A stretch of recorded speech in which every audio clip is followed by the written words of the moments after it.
Can you hear me? Yes, I can hear you. I'm Okay, trying to perfect. unmute. It had me switch to something else. So Okay. Roscoe, are you there? I'm here, Kevin. Great. hey, how are you? Jacob, good evening. All right. Hopefully, brother, my connection will work through roll call here. So let's give it a shot, okay? Okay, sounds good. All right. And then I'll by about 3 after I'll start it, okay? Sounds good.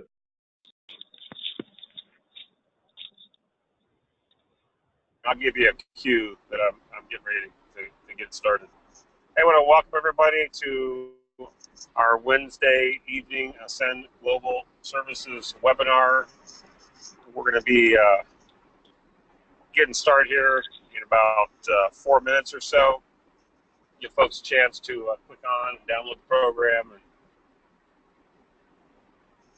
get settled in front of their computer here. But again, we'll be getting started here in 3 or 4 minutes.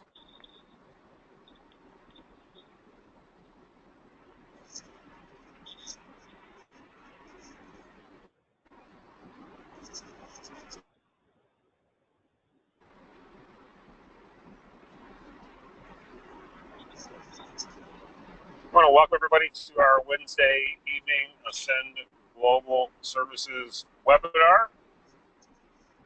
We're going to be getting started here in about 3 minutes. So we appreciate your patience while we're allowing other folks to get logged into tonight's webinar.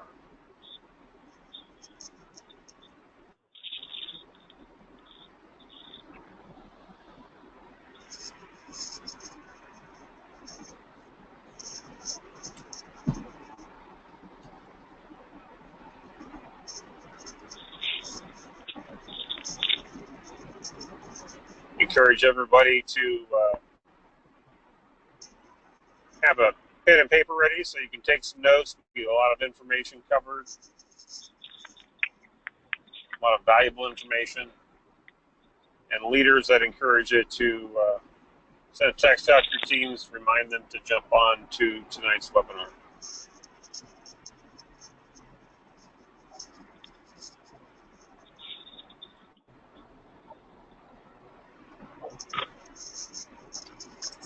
Again, I want to welcome everybody to our Wednesday evening Ascend Global Services webinar.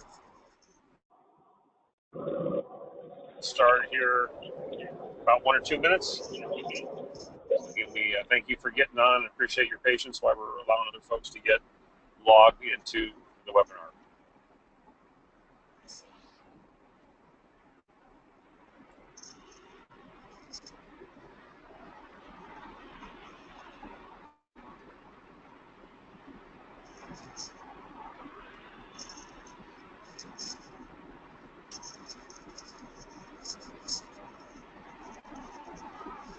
Yeah, I know we've got folks checking in online from all around the country and possibly from several other countries as well.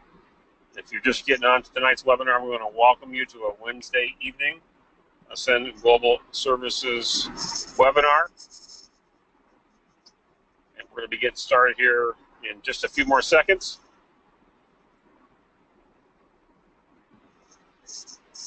Thank you all for being here tonight. Again, if you don't have one yet, get a pen and paper. Be in a place where you can take some notes if possible. Again, a lot of valuable information is going to be covered here this evening. And Mr. Gantos, I'm going to get started here. So I don't know if you have a record button that you can hit, or maybe it's recording right now. I'm not sure. I'm going to pause here just for a second, and we'll get it started. Great. It is recording.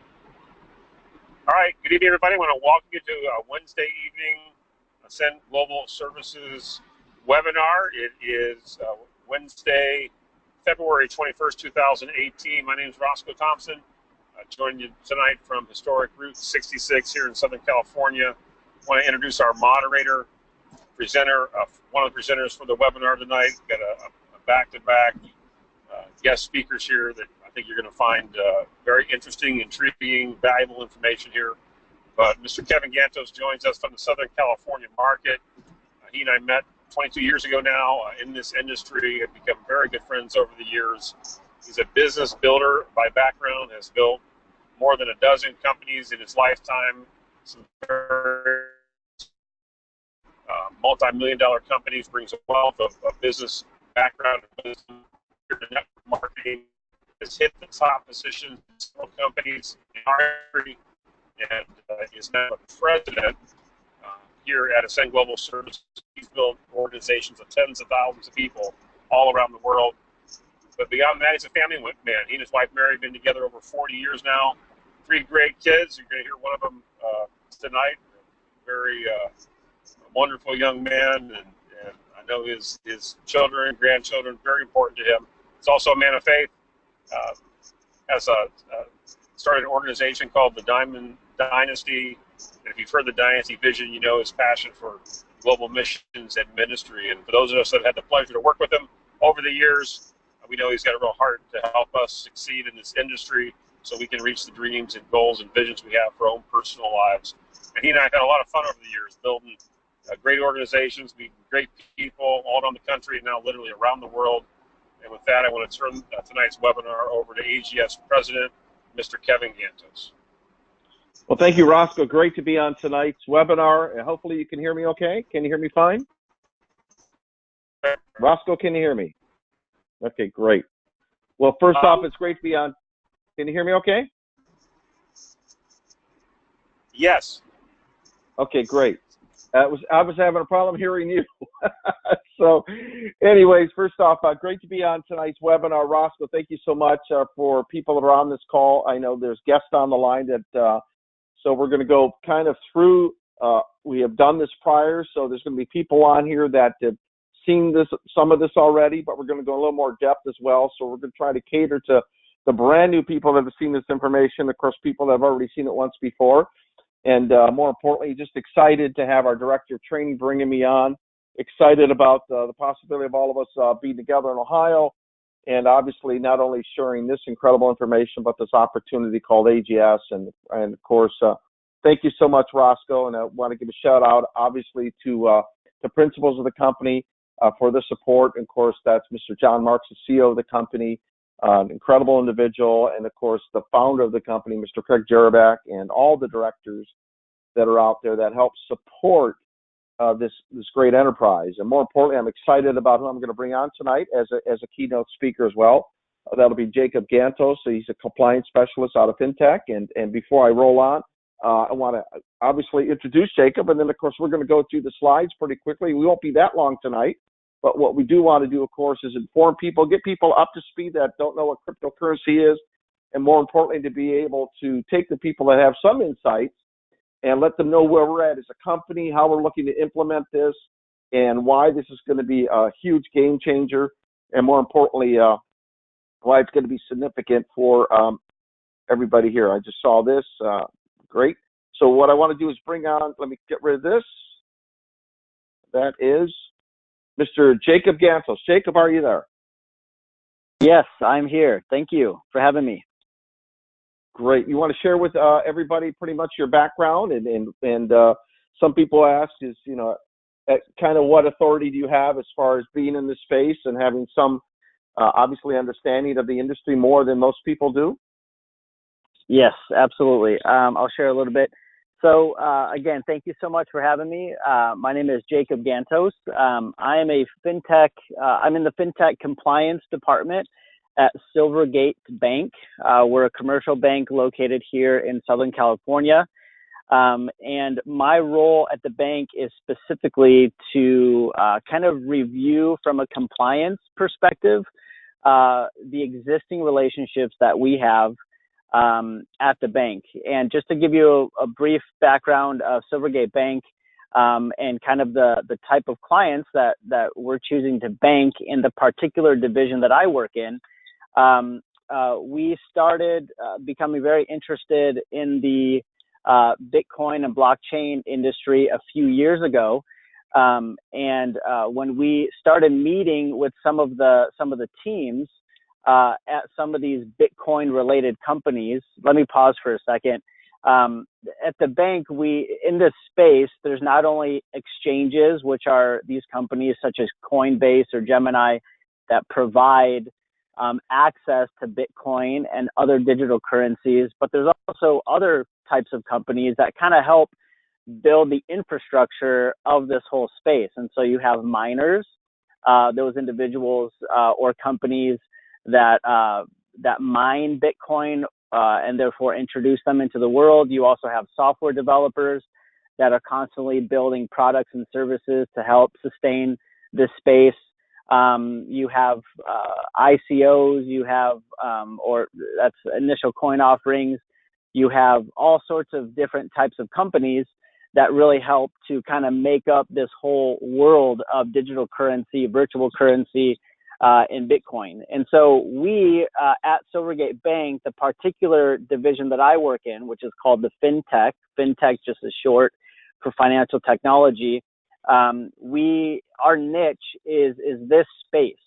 So we have dedicated all of the resources within this department.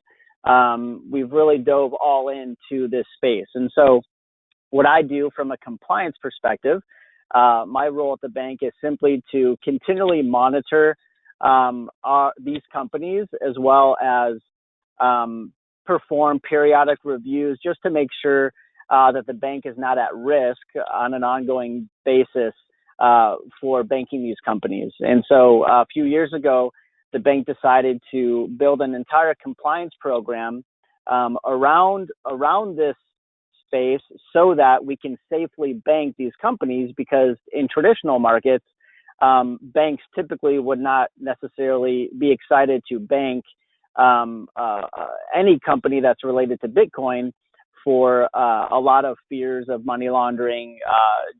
They're just not familiar with the way that Bitcoin works.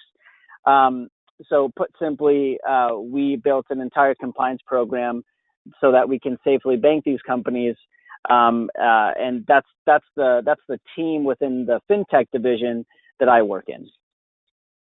Fantastic. Well, first off, again, family, AGS family, I want to obviously make it known, of course, that Jacob is, this is his space in regards to the banking side of this and compliance, which is really incredible. Mine, of course, is this all started to share the story, bring everybody up to speed.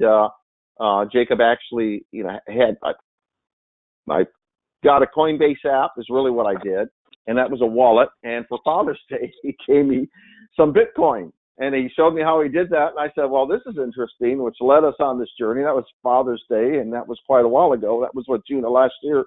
And it's amazing what's going on in the industry. And since then, of course, I've been intrigued. More importantly, the principals of the company, Mr. Jarabak and Mr. Marks as well, are very intrigued with the industry. There's the possibility down the road where this space is going to possibly have a conversation with one of Jacob's affiliates, and we were talking about possibly the ability of creating our own coin one day, and why that's significant to allow us to be able to do business around the world with our own currency and have an ICO. So I mean, there's so many possibilities here that it's endless. But I want to roll right into this and say, first off, thank you, Jacob, for sharing. I know everybody's excited about hearing the information tonight, especially the people that have been on before. We're going to go a little more in depth as we move through the slides, more on the back end of getting started with the Coinbase app, or Jacob's going to talk about other exchanges as well and why they're relevant and what's the differences between them. But let's just roll right into this. So thank you once again, Jacob, for sharing that. Well, cryptocurrency definition, again, for the new people, cryptocurrency is an encrypted digital currency transferred between peers and confirmed in a public ledger via a process known as mining. You heard Jacob talk about that a little bit. And of course, he's going to share on each slide here. Cryptocurrency is a digital asset designed to work as a medium of exchange that uses cryptography to secure its transactions through the creation of additional units to verify the transfer of assets. Wikipedia. Jacob, you want to kind of take that into layman terms for the people that are listening in tonight? Yes, absolutely. So put simply, Bitcoin is truly a peer-to-peer financial system. And so unlike the traditional financial system, you and I, if we wanted to send money to one another outside of cash, we would need to use a bank to send the money via ACH or send the money via wire transfer. Bitcoin, the Bitcoin network, as it's called, is truly a peer-to-peer network financial system without any third party or intermediary. What that means is that I can literally send however much Bitcoin or digital currency, whether that's $50 or $50 million worth of Bitcoin, I would literally be able to send that to China, for example, virtually instantly without any intermediary whatsoever. And so in terms of the speed, in terms of the trustless character of this type of transaction, it excites not only individuals, but it excites very much so businesses as well, because in order to trusting a third party not only takes time and money, but also it takes staff and a lot of people to kind of help maintain those relationships. And so this kind of puts the power in the hands of a business or a person to be in complete control of their money and transfer it almost instantaneously anywhere in the world at any time. Banks close, and therefore you don't really have the ability to send out a wire transfer after the bank is closed. You have to wait until the next business day. You also have to make sure that you make the cutoff time by 2 or 3 p.m. You also have to make sure that you're not transferring the money on a holiday. There's so many different types of stipulations and a lot of roadblocks in the traditional financial system when it comes to the movement of money.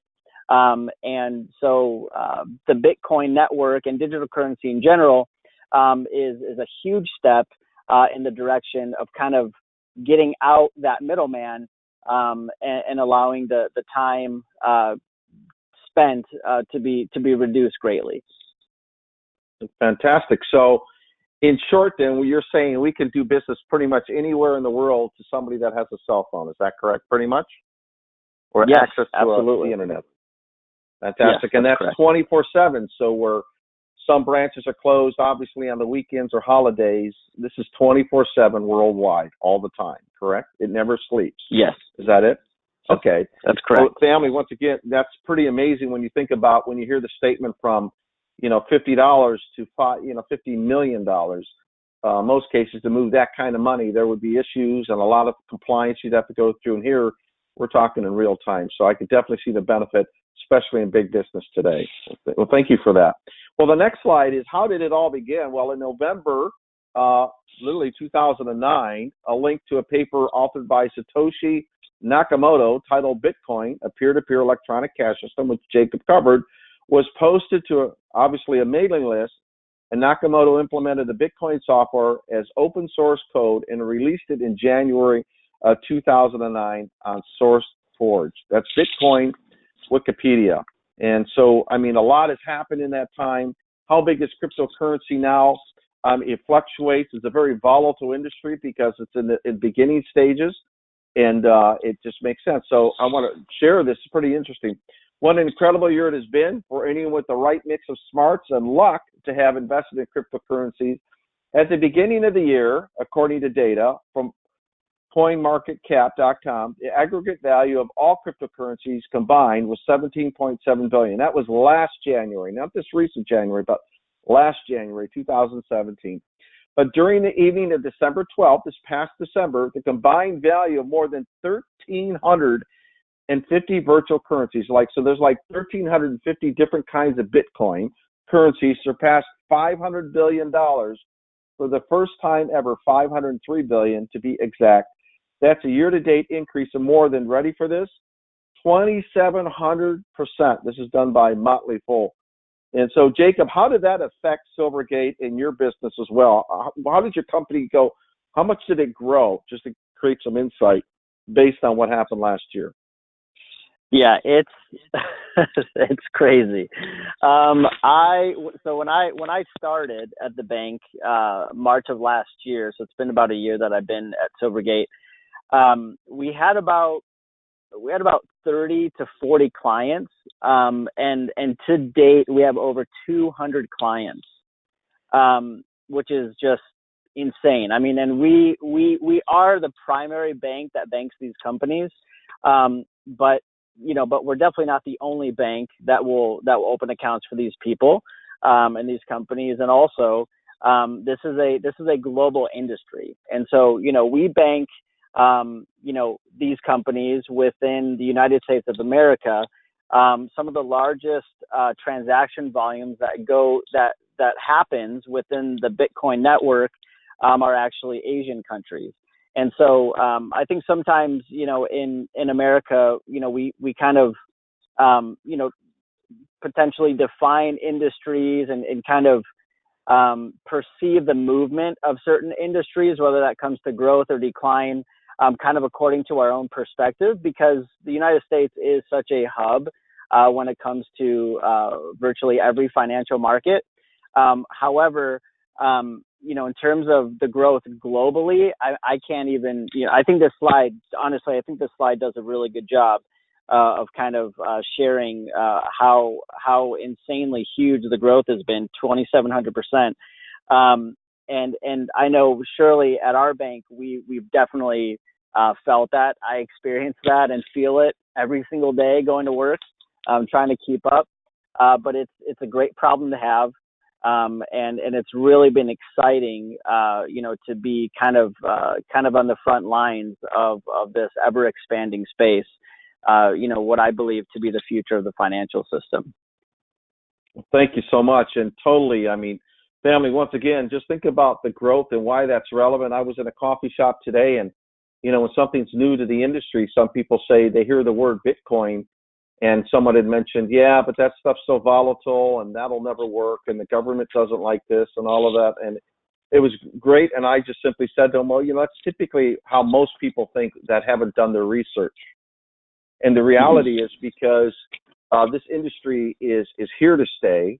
More importantly, a digital currency. Everybody that's on this webinar, right, and everybody has obviously done some level of digital currency. Maybe not called Bitcoin, but every transaction that happens, typically when you use your debit card, your Visa card, and you go to a coffee shop and you pay for the cup of coffee. If it's not cash, it's digital. And so this is allowing us to cross borders and go into different countries 24/7, as Jacob has alluded to. But more importantly, this is really, believe it or not, humble beginnings. This is humble beginnings to the industry. So when you're 2,700%, 503 billion, we haven't even scratched the surface, because when you add up the trillions of dollars that are transacted globally, it's probably on a daily basis, I'm sure. I think it's 19 trillion a day, if I'm not mistaken, some ridiculous number of money moving through people's hands. But that'll give you a taste of what we're talking about. So the network, as Jacob alluded to, how does it work? It's peer-to-peer. Transactions take place between users directly without an intermediary. These transactions are verified by network nodes through the use of cryptography, and recorded in public distributed ledger called the blockchain. So again, Jacob, you want to bring that to layman terms so people can get their arms around it again, and take it from Greek and take it to English. Yeah, I'll do my best. A lot of this stuff is very complex. I know very little in comparison to some of the technicians and computer scientists kind of behind this, but I'll do my best. So I've talked a little bit about the peer-to-peer nature of it without any intermediary, but that second part of the slide says that the transactions are verified by network nodes through the use of cryptography and are recorded in a public distributed ledger called the blockchain. So the blockchain is the way I describe it is very similar to a checkbook, and so the blockchain is literally the online ledger upon which every single transaction, every single transfer of money is recorded. And so every single transaction that's ever recorded or happens is recorded onto the blockchain. the nodes or the computers that are constantly verifying and inscribing those transactions, those guys are called miners. I like to compare miners kind of to like a teller. So if you were to go to the bank and you were to transfer money and you were to use a teller or an ATM machine, it's either that teller or that ATM machine that is inscribing that transaction into the bank's internal system. So the blockchain is literally an online ledger, and the beauty of the blockchain is that the blockchain is not controlled by one party. It's not centralized, it's decentralized, which means that every single computer, every single node that is on the Bitcoin network, every single time a transaction happens, a download of the blockchain from the very beginning, the very first transaction is called the very first block is called the Genesis block.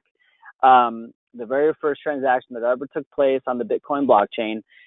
Every single time a transaction is conducted or inscribed onto the blockchain, that entire record of the entire blockchain is downloaded onto every single node or computer that is part of the Bitcoin network, which makes that transaction virtually immutable, which means that there's no loss of translation, and it means that the transaction is inscribed forever, which to a lot of companies, a lot of industries, even state governments and federal governments find very attractive, just because of so much of record keeping that takes place in day-to-day business. They're talking now about utilizing, and many states have already adopted blockchain technology to help streamline the way in which they store information, and it's all a result of the Bitcoin network and the blockchain. So put simply, that's kind of what how the transactions happen.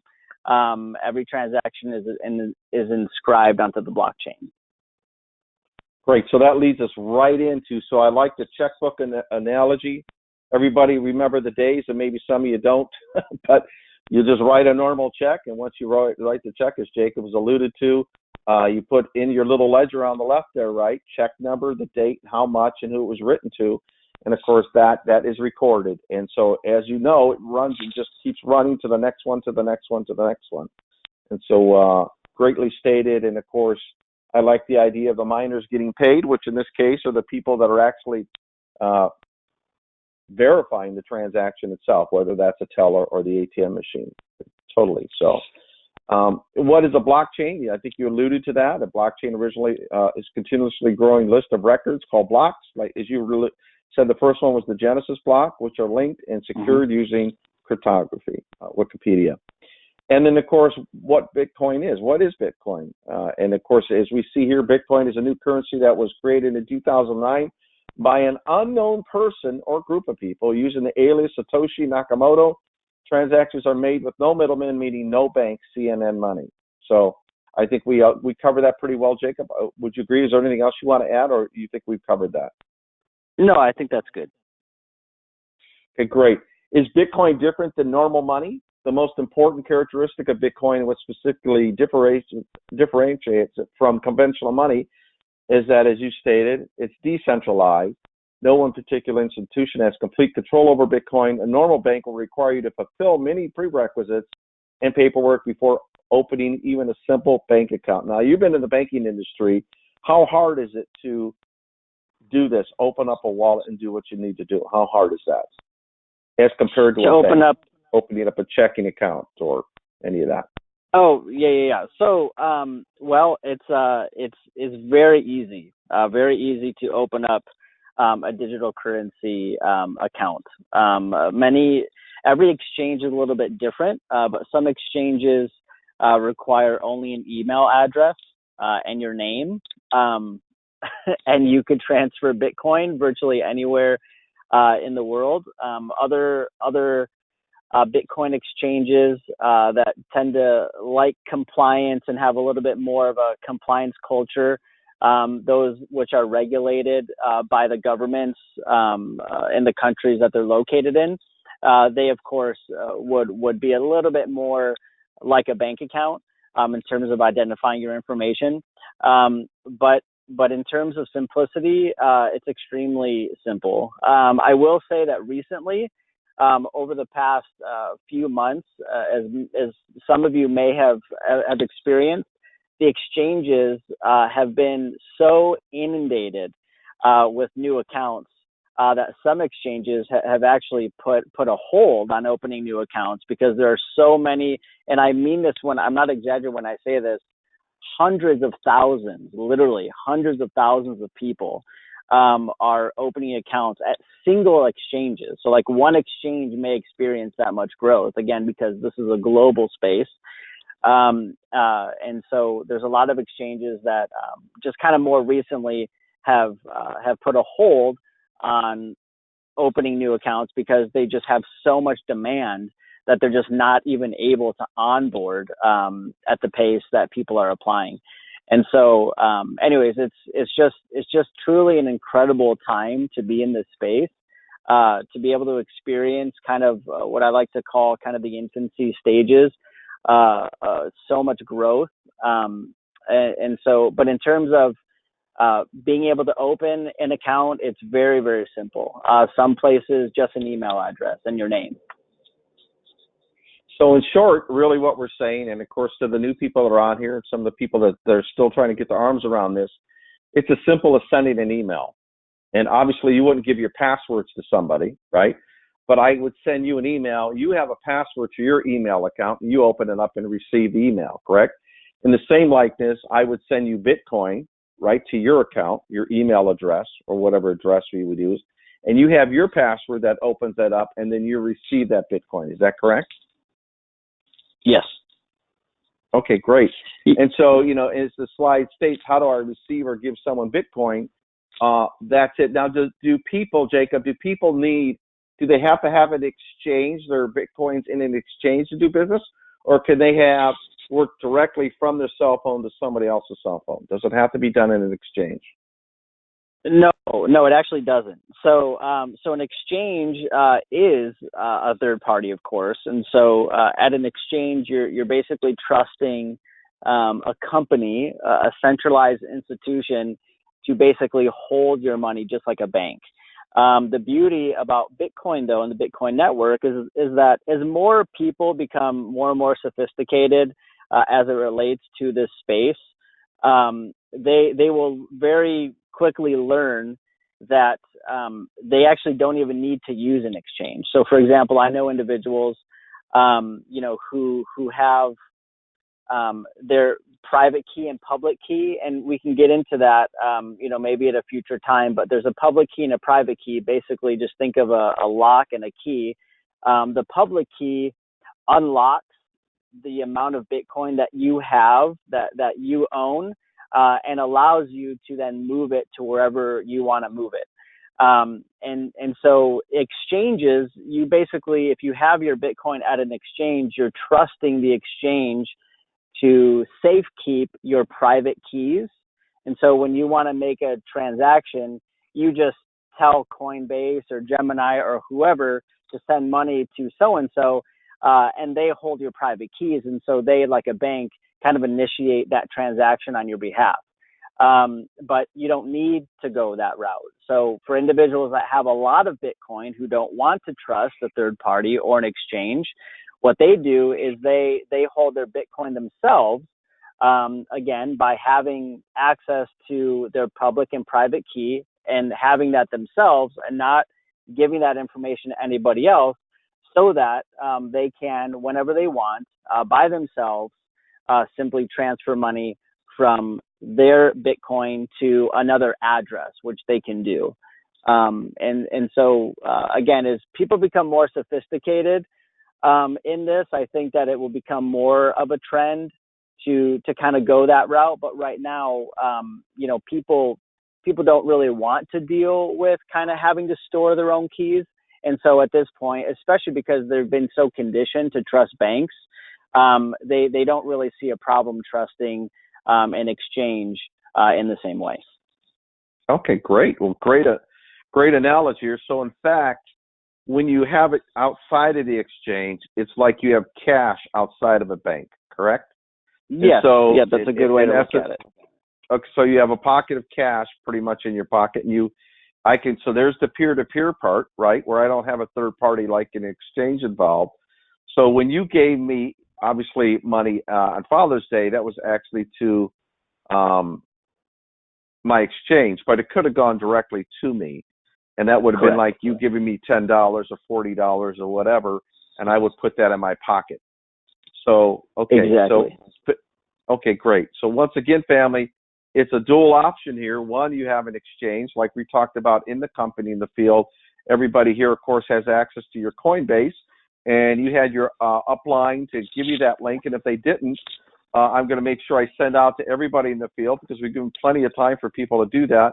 We're going to send out the AGS, obviously, Coinbase app. So it has its own through Mr. Marks, and we'll send that out. And of course, people have the ability to get their link to have a Coinbase. So again, the Coinbase is like having a third party, which it is a third party, like a bank, as Jacob alluded to. But you can also use Bitcoin where you can go peer-to-peer directly to each other, like Cash, where we don't even involve a third party like an exchange, which is like a bank. Okay, great. Hopefully that makes sense.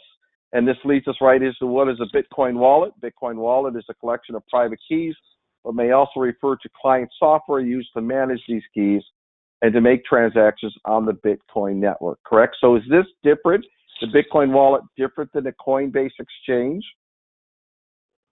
Not necessarily. So an exchange is really just it's just kind of a formal name for a company that facilitates the transfer of money. So whether that's Bitcoin or whether that's foreign currency, these exchanges are simply companies that facilitate the transfer between person A and person B.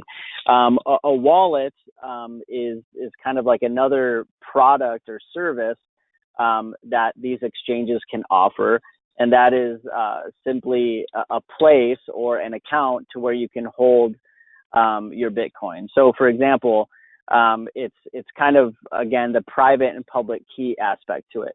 So if you have a Coinbase wallet, all that means is that you're allowing Coinbase to hold your money in your own individual wallet. And when you want to transfer that money in or out, you are allowing them to transfer that money on your behalf. And so, most exchanges provide simultaneously a wallet. Otherwise, the exchange wouldn't provide much value except just transferring money. And so most exchanges like Coinbase and Gemini and Bittrex and all these, they not only transfer the money for you, but they also allow you to store your Bitcoin at their location, so that way they can provide you a wallet. Oh, well, great. Well, thank you so much. So, family, once again, in one way you've got your pocket, you could put your cash in the pocket, and the other way you can have the bank where you have your money sitting in your banking account. These work a lot on the same premise. So just understand that. And of course, the part is people want to know, okay, I've heard of Bitcoin, I've heard some of these other coins. Why is that? What's the buzzword on it? Well, here's the reason. Looking at the slide, Bitcoin growth in the past year grew at 1,131%. I know that's astronomical. So in short, if you bought $100 of Bitcoin at the 3-cent price on May 22nd, 2010, 8 years ago, you'd now be sitting on around $75 million. Let me put that in perspective. $100 in 2010. I know everybody on this call had $100 in 2010. And had you put that in this Bitcoin, you would be sitting on around $75 million. That's something to be excited about. So, family, now you know what the buzz is. So for the people that understand this, we're going to talk a little bit about this tonight, how that happens, and is there still opportunity? It's not about, man, I wish I would have been there May 22nd. Yes, that's true, but the dance isn't over. Yes, there's a lot of volatility because it's a growing and emerging market, but understand that Bitcoin is the brand that brought awareness to most humans on the planet about this thing called cryptocurrency. But now there's over 1,300 different coins out there. And so as we go through some of these, Ethereum is also part of Coinbase. And I picked the one for the Coinbase app that's typically there. One of them isn't, but this one here is the growth over the past year, right? So we talk a year out. Ethereum is an open source, public, blockchain-based distributed computing platform featuring smart contract scripting and functionality. Ether can be transferred between accounts and used to compensate participant mining nodes for computations performed. The growth in that alone was over 9,000%. Jacob, you want to share what some of this language means, distributed computing platform featuring smart contract functionality and all of that? I know that's a little convoluted to people. Yeah. But in a simple term, the coins, in short, the coins all have different functions, right? So people think of like a dime and a nickel and a quarter, but this is a little bit different, correct? Yes, exactly. So just kind of a higher level understanding of digital currencies and kind of the uses. So there's really like 2 or 3 types of coins. Okay, you have your coins that are simply a store of value. That would be Bitcoin. So an example of that would be Bitcoin. So Bitcoin can't really do anything except purchase things. And so we'd like to call that a store of value. So Bitcoin is typically treated either as a payment method or as an asset, because it, just like any other currency, goes up or down in value. And so a lot of people treat Bitcoin, specifically Bitcoin, as an asset class or a store of value. There's other types of digital currencies that actually have what's called utility or a use case. Ethereum is a good example of that. And so Ethereum itself is actually a software or a project which a company started called the Ethereum Project.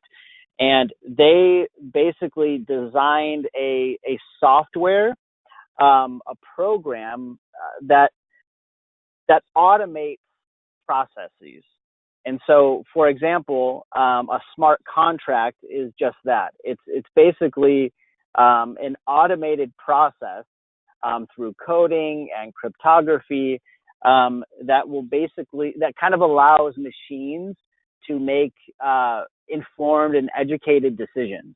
And so Ether specifically, which is kind of like the fuel behind these smart contracts, that's really the coin. And so Ethereum is more or less the software or the technology, and then Ether is kind of like the gas or the fuel that powers these things called smart contracts. Part of the reason why Ethereum has grown so much is because companies, hundreds if not thousands of companies, are building programs and their own products and services upon Ethereum in order to more effectively run their business. And so in the same way that, that different companies use different softwares to kind of build their business, Ethereum is this software that, like on steroids, that allows your company to utilize it in order to automate certain processes. And Ether is simply the gas or the fuel kind of behind that. And so as more and more companies adopt this type of technology and build their own platforms upon this platform called Ethereum, naturally the fuel or the gas, namely Ether, will also grow as well in value. And so Ether is an example of a coin which has power or utility or a use case.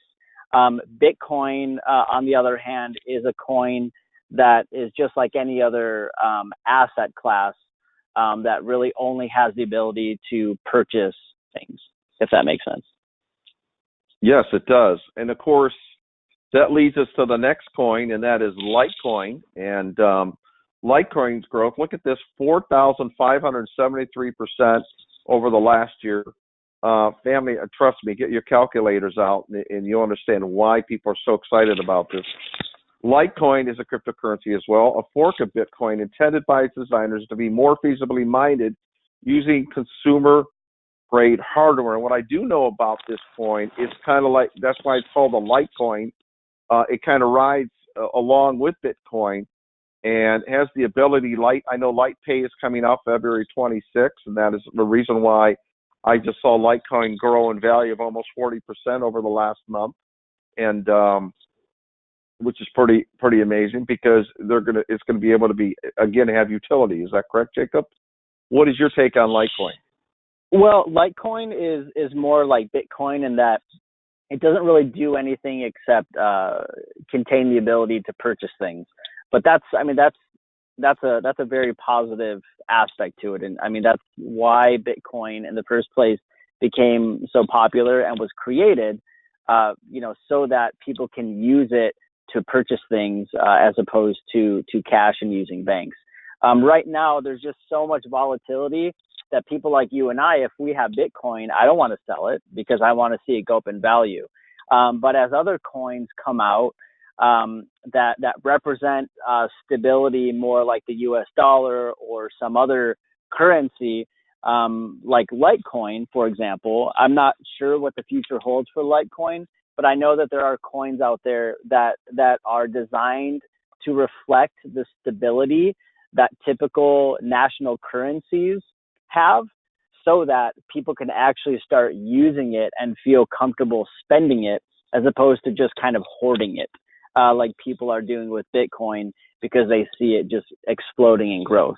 So Litecoin doesn't really have a use case, for my understanding, other than purchase power, which is like Bitcoin.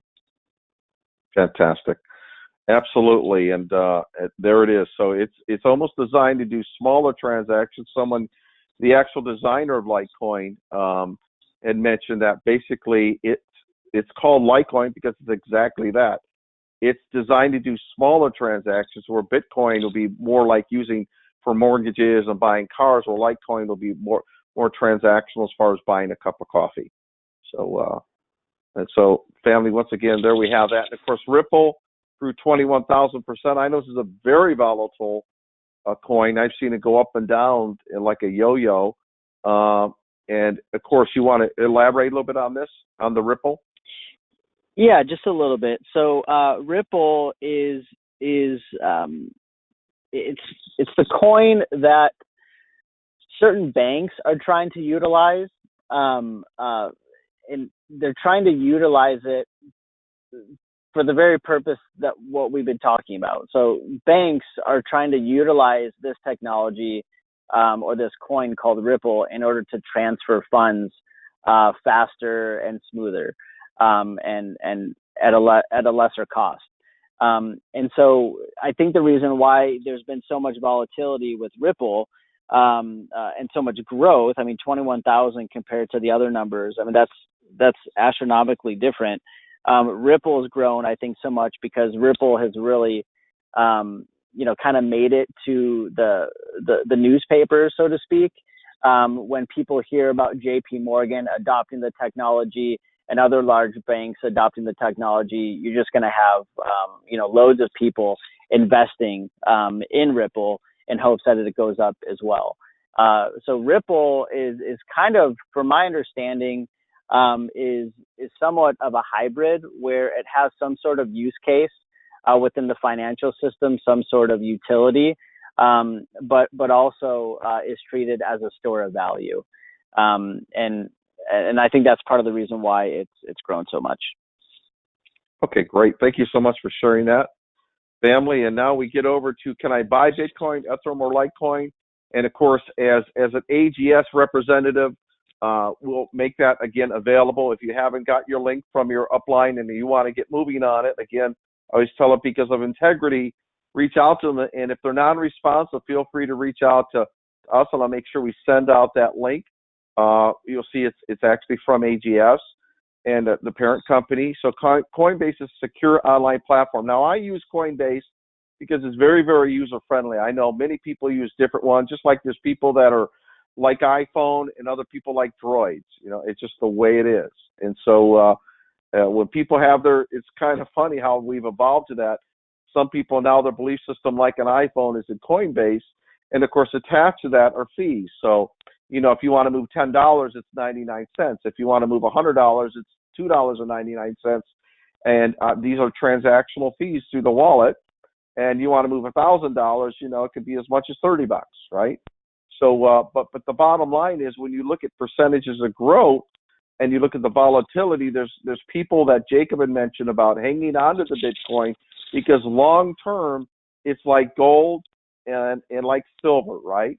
So gold and silver goes up and down in value, but if we look at where gold was 100 years ago as opposed to where it's today, I think all of us would agree that gold is worth more today than it was 100 years ago.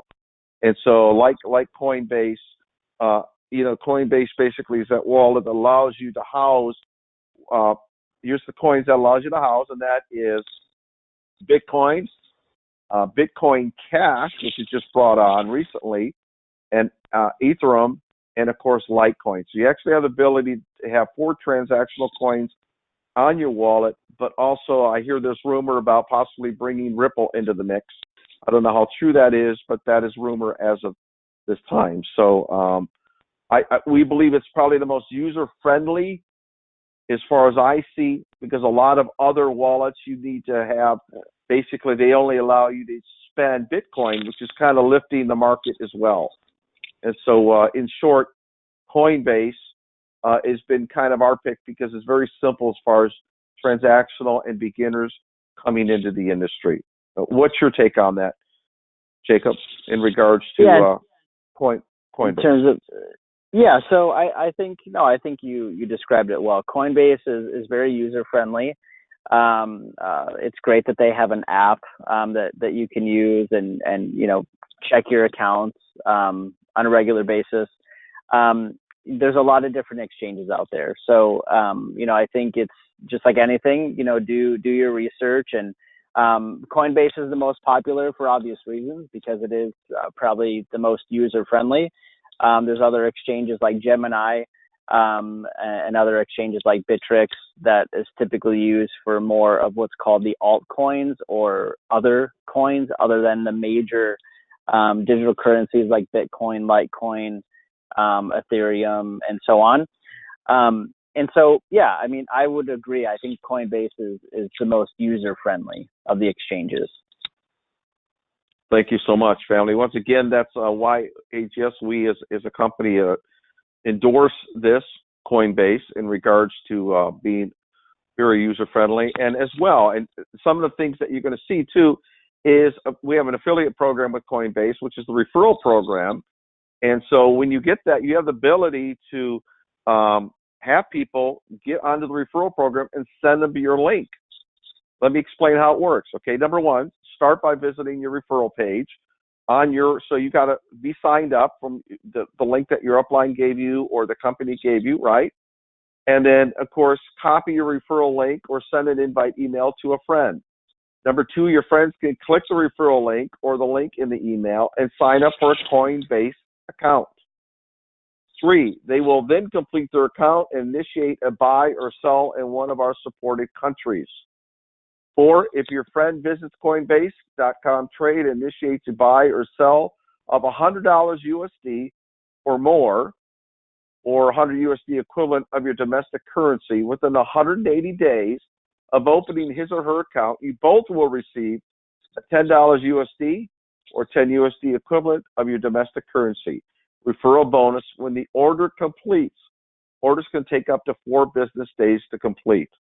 Okay, so understand that that's how that works. And so you have the ability to send out a referral, and basically on $100 at $10, it's like 10%, right?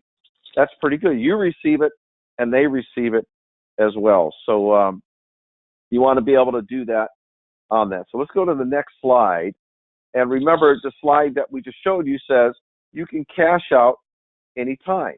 And why is that relevant? Well, let me explain what I've experienced on Coinbase. I want this to kind of go to a little practical level, and we'll have Jacob come back online and add his insight on this. But I want to talk a little bit of the reality here. So you get your Coinbase app, and people ask me, how much should I invest? Well, that's up to you. But I think if you're going to at least try to understand it, you'd probably put anywhere between $25 in each coin to see how they go up and down, or $100. It's totally up to you. We're not giving financial advice. I'm telling you what I did myself. And then what I did is I noticed in the Bitcoin, the Bitcoin Cash, Ethereum, and Litecoin, right, that it went up and down. But down below that is a USD wallet. And what that simply means is if you try to transfer money from your credit card or your checking account into the USD wallet, right, it takes days for that to happen. But if you buy coins through the Coinbase app, so if you wanted to buy Bitcoin today and say, I want to buy $100 worth of Bitcoin, and you've got your account set up to your credit card or your checking account, it's instantaneous. It's amazing how fast that happens, okay? So, but here's the key. Now you say, okay, well, Kevin, my $100 just went up to $500. It's up to you. My suggestion to you is take out, obviously, what you invested, your initial investment of $100, and put that in your USD wallet. Now you're not playing on your money at all. Your risk is pretty much gone, simply because you're not playing with your money anymore. You're playing with your gain, and it's up to you to do what you want. So again, it's totally up to everybody here, but you put your money in and you take your money out. But every time you do that, remember there's a transactional fee attached. So on $100, that's $3, right? To go buy the coin, but to cash out is another $3. So that's $6, right? On $100, 6%. So you want to make sure your gain is obviously much more than 6% because you want to be in a profit situation. So Jacob, is there anything you want to add to that as far as your insight about people trying to move money in and out of a Coinbase wallet? No, I think you covered it. Okay. Well, so how much do you need to invest? Coinbase offers automatic Bitcoin buying at regular intervals. For example, say you want to buy $50 in Bitcoins every first or second of the month. Right after you get your paycheck, you can set up an auto buy for that amount on Coinbase. Take into account a few caveats before you start using this service, obviously. So Investopedia talks about that. Well, I do want to talk a little bit about Jacob. I was researching here recently about, some people say, well, Kevin, I want to just keep the money in there. And some people say, is there an opportunity to day trade? Well, look, number one, it's very, very volatile. And you don't play with any money that you can't afford to lose, period. Family, hear me out on this. Again, you do not invest anything that you can't afford to lose. So don't be taking mortgage money, payment money. None of that it's unacceptable. That's gambling. It's irresponsible, and not what this webinar was intended to be at all. This is about creating awareness and understand that AGS as a company is very intrigued by this, and more importantly, are moving and taking steps and measures. We have other companies that we've talked to that have fractional leases in the mining side of this, which allows it to be an investment for people. That's all in conversation right now. Also, the ability for people to what they call bots that are basically automated, where you just set it up to put in. So when the coin moves, sometimes a coin can move as much as 70% in a day, 40% and 20%. So that can be up and down, but that can also be gains, and that's like day trading, very volatile, and of course can be very distracting. So there's automation in place that we're looking at that allow people to be able to set, well, I want to invest $100 if Bitcoin drops down, 10%, you set it to that, and I want to cash out if Bitcoin climbs 20%. I want that $100 and $120 to come back out, obviously less fees. So that's the automation we're looking at. We're really excited about obviously where the industry is going, and you saw as yourself, the gains are crazy. So in summary, Jacob, you want to cover in summary what you see here to summarize the above? Can you see that slide? Yeah, hold on. So to summarize these line items here? Yes, absolutely. Yeah. So in summary, as far as Bitcoin in general, cryptocurrency can be thought of as a digital currency like PayPal or bank credit. Again, that's the peer-to-peer nature of Bitcoin, which again has the ability to cut out the middleman and really allows you to have control completely over your own money. There are many other cryptocurrencies beyond Bitcoin. As was mentioned, when I first started actually last March, I believe there was only over 500 digital currencies, and now I believe there's over 1,300, if not more, different types of digital currencies. And instead of a central power controlling cryptocurrency, and then those who confirm transactions, and then so mining. And I think mining is really important just for you to understand, so that way you kind of know how all this works. Again, mining in summary are the individuals. You can look at them as tellers that are continually, every day, every moment of every day, validating the transactions. When transactions are validated successfully, that is how new Bitcoin is introduced into the world. And so when a company successfully mines a new block, their reward is fractions of Bitcoin. And that's the first time that portion of Bitcoin has ever been introduced into the world. Eventually, there will only be 21 million Bitcoin in existence, which is genius from the group or individual named Satoshi Nakamoto, who released the white paper and invented the Bitcoin network to, of course, protect against inflation. And that's mining in general. And I believe that's it.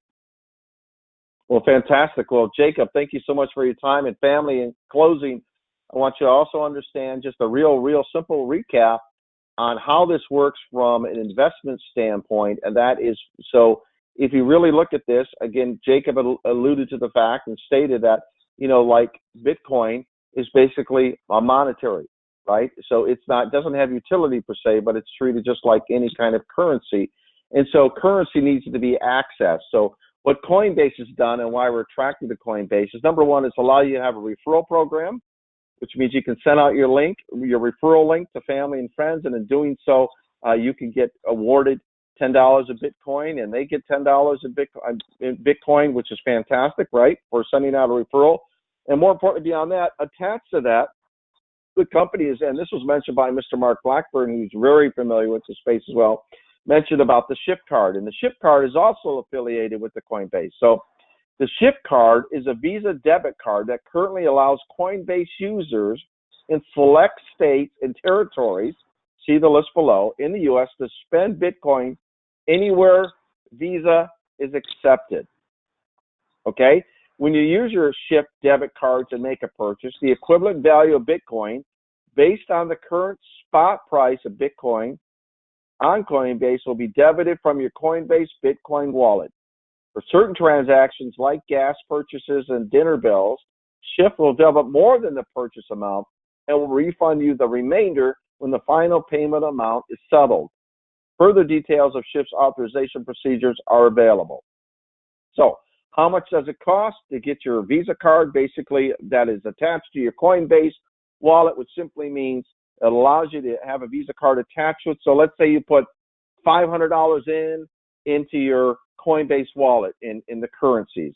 And now everything in your wallet, right, you have $1,000 in there now, and now you want to access that money, right? So you pull the $500 you initially put in, you put that in your USD part of Coinbase, you got another $500 in there, and you want to spend that money, right? Then, of course, you use the Shift card. But there is an initial issuance fee of $10. There are no transaction fees, so when they issue the card, it's $10.